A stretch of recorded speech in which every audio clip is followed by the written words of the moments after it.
आपके आसिफ भाई, आपके मीडिया से ये ऐलान करता हूँ कि अगर वो बाबर सलीम सवाती को आज मिनिस्टर अनाउंस कर दें, मैं ये वादा करता हूँ कि हम मानसरा, सिर्फ मानसरा जो सब डिवीज़न है हमारा, उसमें एक मेयर होगा।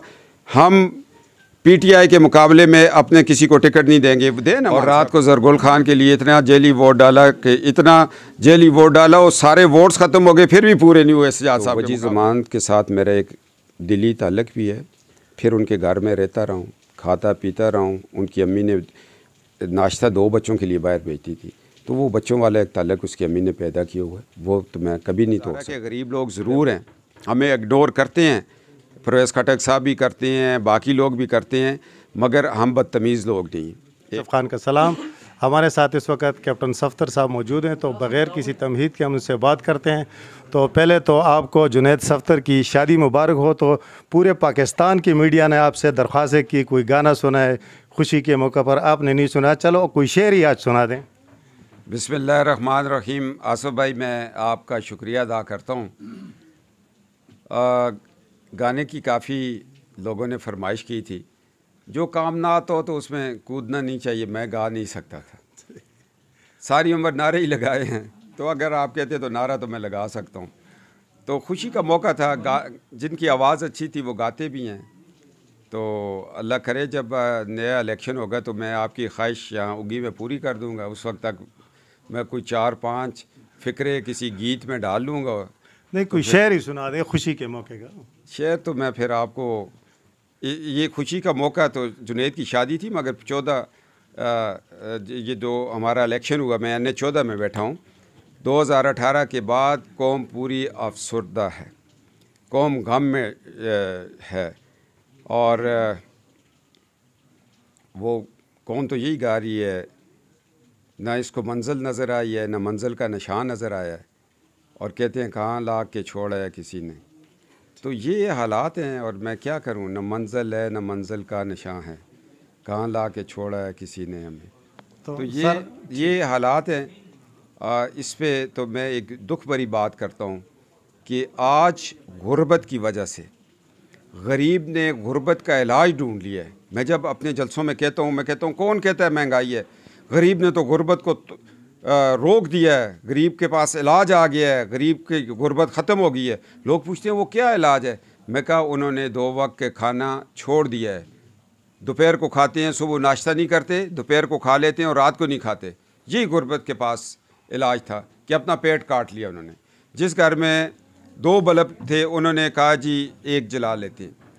लोगों ने ईद पे कपड़े नहीं बनाए, जूते नहीं बनाए, बच्चों की फ़ीस नहीं दे सकते। हालात इस तरफ चल पड़े हैं कि गुर्बत से लोग नाढाल हो चुके हैं और पनाह मांग रहे हैं। और मैं नहीं समझता हूँ कि अगर आज भी जनरल इलेक्शन हो, कोई गवर्नमेंट आ जाए, आएगी इंशाल्लाह पाकिस्तान मुस्लिम लीग नून की, उसको भी बड़ा वक्त लगेगा इस मुल्क को वापस 2013 और 18-17 के डगर पर लाने के लिए।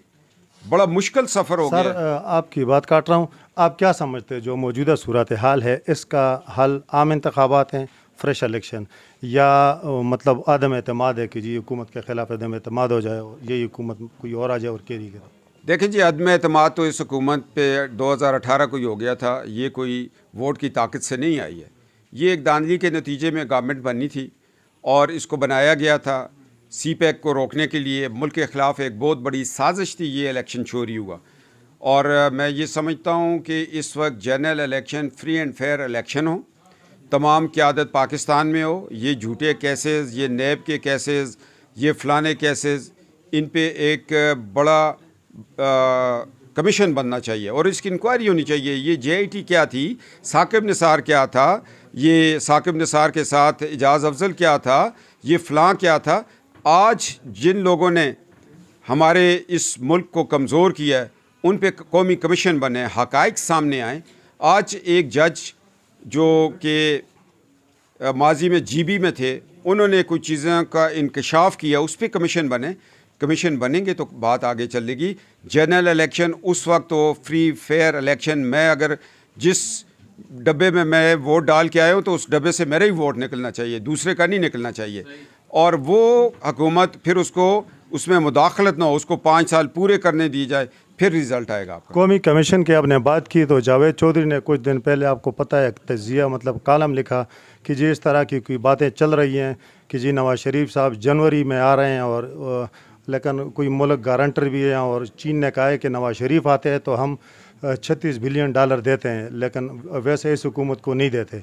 और बाकी उन्होंने बहुत सारी बातें की हैं और लेकिन और ये भी उसमें कहा कि कौमी कमीशन की भी उसने बात की है कि जी मैं इमरान खान के ख़िलाफ़ साकिब निसार और बहुत सी शख्सियात थी तो उनसे कहा कि जी कमीशन फिर नहीं बनाएंगे। तो इस हवाले से कल को तो DGISPR ने कहा कि जी इस तरह की कोई डील की खबरें बेबुनियाद हैं। तो जावेद चौधरी ने भी अपनी बात कह दी और इन्होंने अपनी कह दी। तो मुस्लिम लीग की तरफ से आप कह दें असल सिचुएशन क्या है? देखिए जी, जावेद चौधरी साहब बड़े ज़ीरक इंसान हैं और उन्होंने अगर कॉलम लिखा है, तज्ज़िया किया है, वो एक तज्ज़िया है, एक शायर का ख्याल होता है, एक राइटर की राय होती है, एक नहीं, कुछ इन्फॉर्मेशन भी है उसमें। एक राइटर दूर तक देखता है कि पिछले हालात इस तरह थे तो क्या होगा।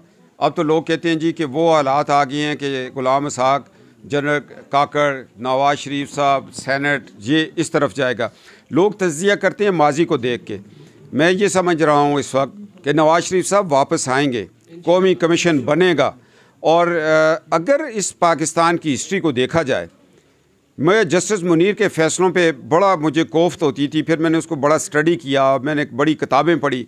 मैं ये समझता हूँ कि बांग्लादेश बनाने में जस्टिस मुनीर का अहम किरदार इस तरह है कि उसने उस वक्त के स्पीकर मौलवी तमीज़ुद्दीन की दरख्वास्त को फाड़ दिया, उस पर कोई अमल दरामद ना हुआ, नफ़रतें बढ़ी, मशरक़ी पाकिस्तान बांग्लादेश बन गया एक जज के गलत फ़ैसले से। और आज 22 करोड़ जिस दलदल में फंस गए हैं, उसमें सबसे बड़ा मुजरम कौमी मुजरम साकिब निसार है। सर, अब मानसेरा की तरफ आते हैं तो बल्दियात चूँकि मार्च में होने वाले हैं, उगी के तहसील मेयर के हवाले से यूँ कि आपके हल्का इंतखाब है और दरबन का तो मेरा ख्याल है अनाउंस किया है मास्टर लियाकत साहब। तो उगी के हवाले से आपके जहन में कौन कौन है? एक मैं इसलिए नहीं पूछूंगा कि अगर एक का कहूँगा तो वो आज से उम्मीदवार होगा तो फिर आप एतराज़ होगा। जी, मैं तो एक जमहूरी जहन का आदमी हूँ। ये जो इलेक्शन आएगा, डेट अनाउंस होगी, हमारी यहाँ पर यूथ भी मौजूद है, मदर लीग भी मौजूद है उगी में। मानसरा में ज़फ़र महमूद उसके सदर हैं, फिर नियाज़ी साहब उसके जनरल सेक्रेटरी हैं, सरदार यूसुफ एक बड़े मशर हैं, सजाद साहब हैं, हमारे टिकट होल्डर्स हैं, मोहम्मद अली लाला हैं, बाकी ये जितने हमारे साथ नवाज शरीफ साहब के साथ 30, 35, 40 साल से लोग चल रहे हैं। एक कौमी जिरगा बैठेगा, हम मुशावरत से टिकट्स देंगे। ये टिकट जो है हमारे जो साथी वर्कर भाई हैं उनके हक़ हैं, उनकी मुशावरत से देंगे। जीतने वालों को भी कंसिडर करेंगे, बाकी मामलात को भी करेंगे, तरक्की देने वालों को भी करेंगे। और ये एक पूरा जो कौमी नुमाइंदे बैठे हुए हैं उनकी राय से और अपने वर्कर्स हजरात की राय से ये टिकट अनाउंस कर दिए जाएंगे। एक बात। दूसरी बात ये है, आपने कहा कि जी बल्दियाती इलेक्शन आ रहे हैं।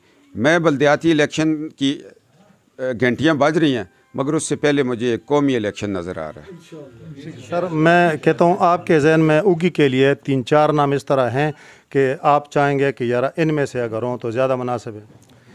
जी, मेरे जहन में उगी का जितना हमारी टीम है, जितने लोग हैं, ये आपस में फ़ैसला करके आ जाएंगे कि जी हम 7-8 हैं, हमने फ़ैसला किया फ़लान लड़ ले।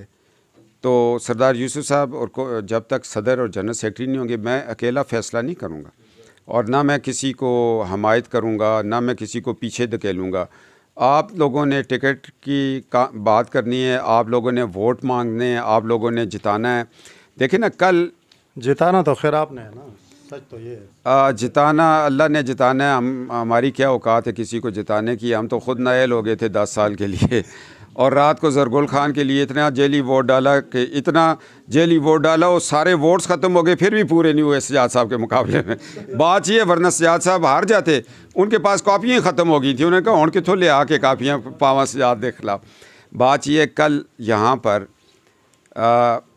PTI के सीनियर लीडर आए हुए थे और उन्होंने इल्ज़ाम लगाया कि ये हुल्लड़बाजी जो है मुस्लिम लीग नून ने की है। नवाज़ शरीफ साहब की अपने बेटों वर्कर्स के लिए कभी ऐसा मैसेज नहीं हुआ। हम हज़ारा के गरीब लोग ज़रूर हैं, हमें इग्नोर करते हैं, परवेज़ खटक साहब भी करते हैं, बाकी लोग भी करते हैं, मगर हम बदतमीज़ लोग नहीं। एक बात, हम गैरतमंद लोग हैं।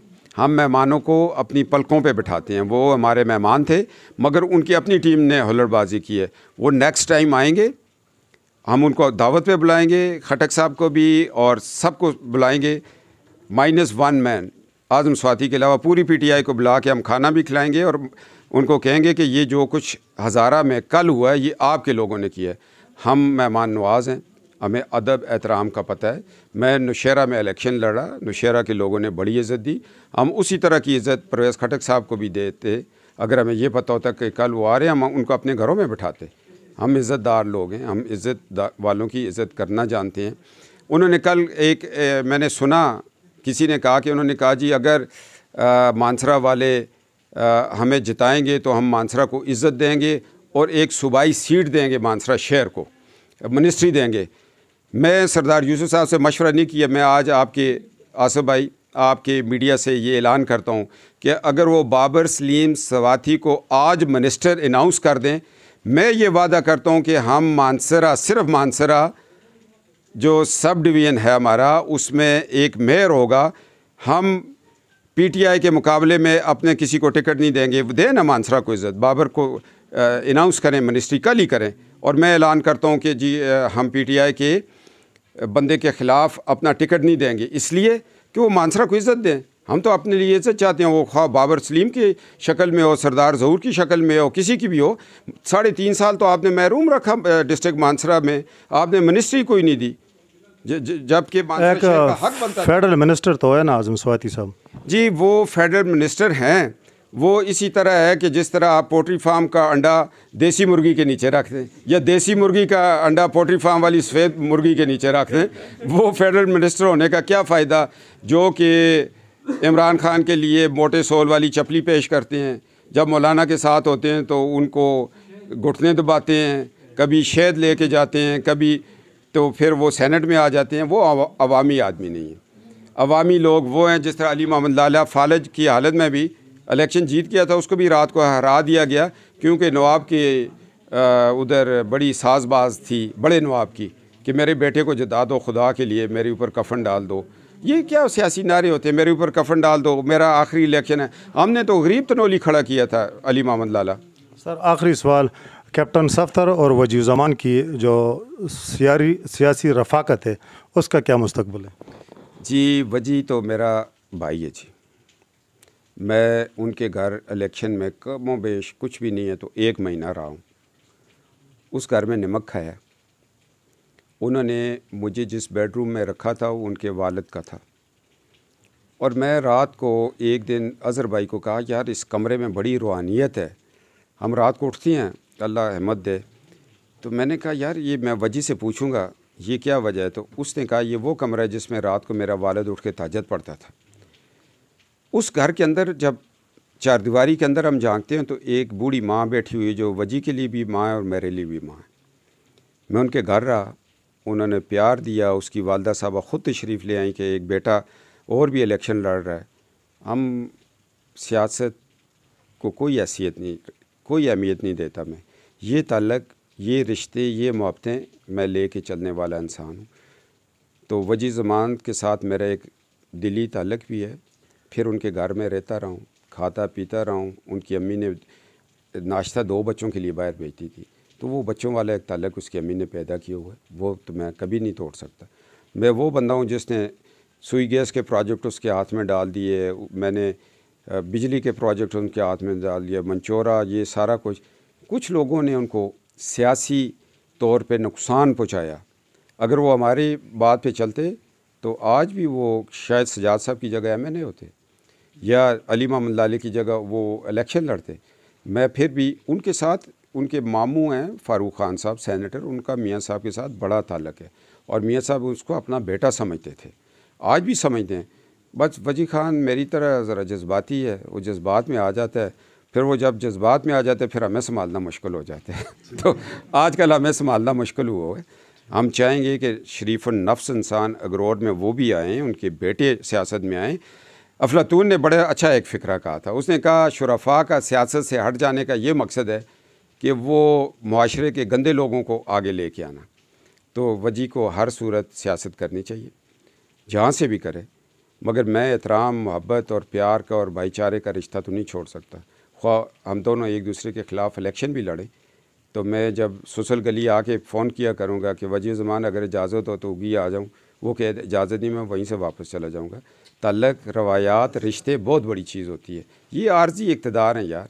मैं तो एक छोटे से घर से, दादा के घर से उठा, मगर मैंने देखा 30 साल मैं इक़्तिदार ही देखता रहा हूँ। एक वज़ीर-ए-आज़म आता है, एक जाता है, एक आता है, एक जाता है। रवायात को कायम रखना चाहिए और ये ख़ानदानीपन होता है। और वजी ज़मान एक ऑनेस्ट आदमी है, और वजी ज़मान अगर हमारे साथ इतना शिकवा ज़रूर करूँगा कि वो सियासी मुशावरत मुझसे ज़रूर किया करे, तो मैं तो ऐसा बंदा हूँ कि मैं सजाद साहब की जगह उसको खड़ा कर देता हूँ। शुक्रिया जी। तो वीवर जी थे कैप्टन सफ्तर साहब, किसी नेक्स्ट प्रोग्राम में नए गेस्ट के साथ आ होंगे। अल्लाह हाफ़िज़।